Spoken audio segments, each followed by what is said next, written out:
Bonjour à tous, bienvenue à l'église ABMC, Mission Dakar.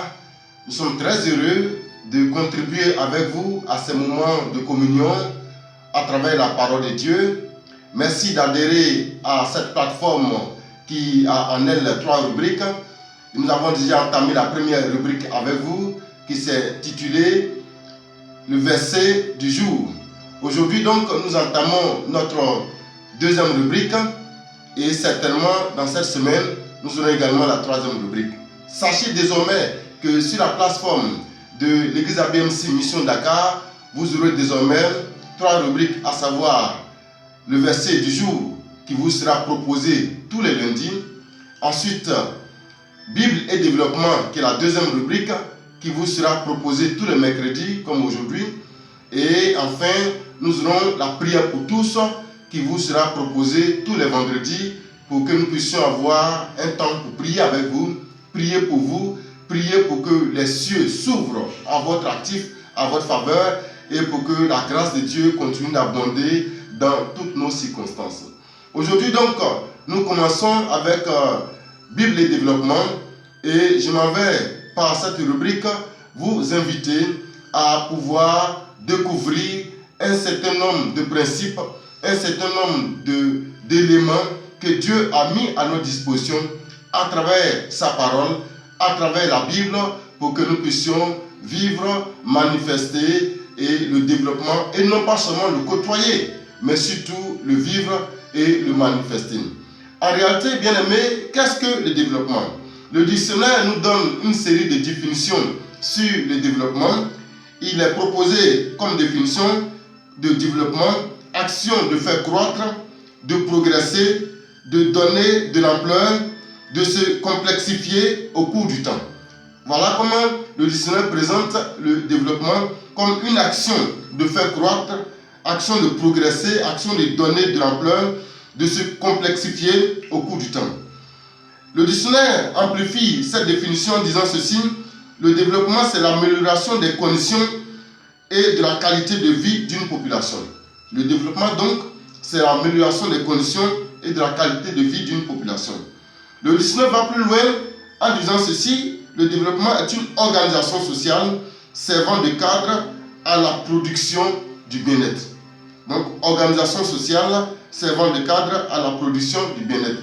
Vous comprenez avec moi que lorsqu'on parle de développement, il y a des thèmes qui sont récurrents, à savoir la notion de progrès, la notion d'organisation sociale, la notion de production, la notion de productivité, la notion de qualité de vie, la notion de bien-être. Mais en réalité, d'où vient le développement? À l'initiative de qui le développement est-il né? Qui est l'auteur du développement? Et comment le développement a-t-il été impulsé dans l'intelligence et la conscience humaine?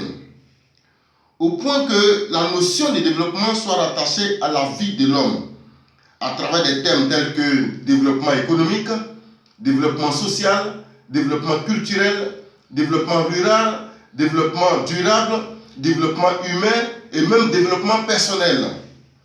Bien aimé, à la lecture de la Bible et à la lumière de la parole de Dieu, nous apercevons que Dieu est l'auteur et l'initiateur, le réalisateur exclusif du développement. L'homme n'est que l'acteur et l'agent d'exécution du développement. Donc l'homme, quelle que soit l'expertise qu'un homme peut avoir, l'homme n'est point l'auteur, ou alors l'homme n'est point le réalisateur, je dirais le réalisateur, oui, ou alors l'initiateur, l'impulseur du développement. L'homme n'est qu'un agent d'exécution du développement. En d'autres termes, Dieu a fait de nous des agents de développement dans tout ce que nous faisons. La preuve, la Bible déclare que lorsque Dieu a créé l'univers, depuis le premier jour, il y avait dans Genèse 1, verset 2, du chaos, il y avait de la précarité à la surface de la terre. La terre était informe. Donc il y avait déjà là le besoin de développement parce que là, nous étions dans une atmosphère de précarité. Et Dieu, dans sa souveraineté, a donc initié par son esprit qui se mouvait au-dessus des eaux, il a initié donc, n'est-ce pas, un nouvel ordre qu'on peut appeler le développement, parce que c'est à partir de cet ordre qu'il a commencé donc à mettre en place la création.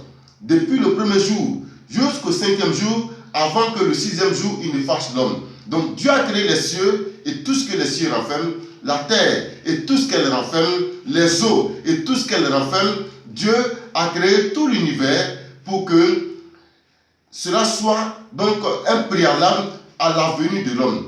Et donc Dieu avait déjà mis en place, n'est-ce pas, tous les éléments essentiels pour la vie de l'homme. Pour que l'homme, en apparaissant, puisse développer ce que Dieu avait déjà initié, ce que Dieu avait déjà mis en place.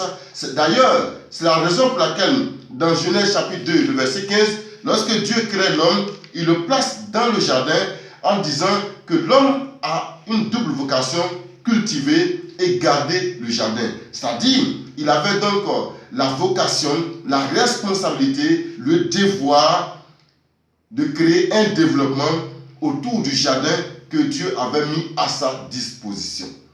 Bien aimé, pourquoi nous disons que l'homme est un agent de développement? Parce que déjà au chapitre 1er de Genèse, en son verset 11, la Bible dit que Dieu a donné ordre à la création tout entière, notamment à la terre, de produire de la verdure, des herbes portant de la semence, des arbres fruitiers. Et puis, la Bible dit que cela fut ainsi. Mais quand nous allons au chapitre 2 de Genèse, en son verset 5, il est dit que la terre n'avait pas encore produit ce que Dieu lui avait demandé de produire parce qu'il n'avait point d'homme pour cultiver le sol. Parce qu'il n'avait point d'homme pour cultiver le sol. Cela démontre combien de fois Dieu a fait en sorte que l'homme soit un élément important dans le dispositif que Dieu y met en place pour créer le développement. Donc quand Dieu fait apparaître l'homme, c'est pour que par l'homme, le développement qui était déjà conçu puisse, n'est-ce pas, être mis maintenant en apparition. Donc l'homme, en réalité, n'est pas l'auteur du développement, l'homme est un agent d'exécution du développement, de l'idée de développement que Dieu a initiée. Je voudrais bien aimer, à travers donc cette introduction à notre rubrique Bible et développement, vous faire comprendre que la Bible est déjà à la base de tout développement. Parce que la Bible que vous voyez n'est pas seulement ou simplement un livre religieux, encore moins un livre chrétien. La Bible est un code, pour ne pas dire le code de la vie, le code du développement. Et tout développement qui est fait par les mains d'hommes, par l'intelligence humaine, tire sa source de la Bible. Tout ce qui ne tire pas sa source de la Bible sera quelque chose de précaire, sera quelque chose qui va forcément jouer sur le temps et puis qui va finir par s'évaporer. Mais nous croyons que Dieu a fait de nous des agents de développement. C'est pour cela que Jésus a dit que nous sommes le sel de la terre et la lumière du monde. Parce que ainsi, nous recevons de Jésus le mandat de pouvoir être des agents d'exécution du projet de développement de Dieu. Bien aimé, Dieu n'a pas fait de nous des agents de précarité. Dieu n'a pas fait de nous des hommes et des femmes de précarité. Dieu a fait de nous et il a investi en nous son esprit qui est un esprit de développement. Dieu a investi en nous son esprit de puissance, son esprit de grandeur. C'est pour cela que dès le commencement, quand Dieu a créé l'homme et qu'il a mis sur lui la première identité, la bénédiction, la Bible dit que Dieu l'a béni et dit, soyez féconds, multipliez et assujettissez, ainsi de suite. Cela veut dire que Dieu a déjà donné à l'homme, a mis dans la conscience de l'homme, a mis dans l'intelligence de l'homme la notion de développement. On ne peut pas donc prétendre le développement en nous écartant de Dieu. On ne peut pas donc prétendre au développement en nous éloignant de Dieu. Si nous voulons vivre le développement, si nous voulons véritablement marquer notre époque, il faut rester dans la présence de Dieu. Parce que c'est à la lumière de la parole de Dieu que nous avons la révélation du véritable développement. C'est ce que Joseph a fait quand il était face à Pharaon. C'est ce que bien d'autres ont fait. Je voudrais encourager quelqu'un à rester attaché à la parole de Dieu et se dire qu'avec la parole de Dieu, comme la Bible nous dit qu'avec Dieu nous ferons des exploits, ça veut dire qu'avec Dieu nous réaliserons de grands développements. Que Dieu nous bénisse. Nous aurons l'occasion de revenir sur la notion de développement à partir du vecteur singulier du développement qu'est le travail. Qu'est-ce que c'est que le travail? et nous allons parler des 7 caractères du travail qui vont nous permettre de vivre une vie chrétienne, j'allais dire productive, parce que notre vie chrétienne ne doit pas être une vie uniquement sèche et linéaire, mais notre vie doit être productive, notre vie doit être marquée par la productivité. Et c'est pour ça que Dieu, ayant fait de nous des agents de développement, en disant que nous sommes sel et lumière, il nous attend au carrefour du développement. Soyez bénis, shalom chez vous.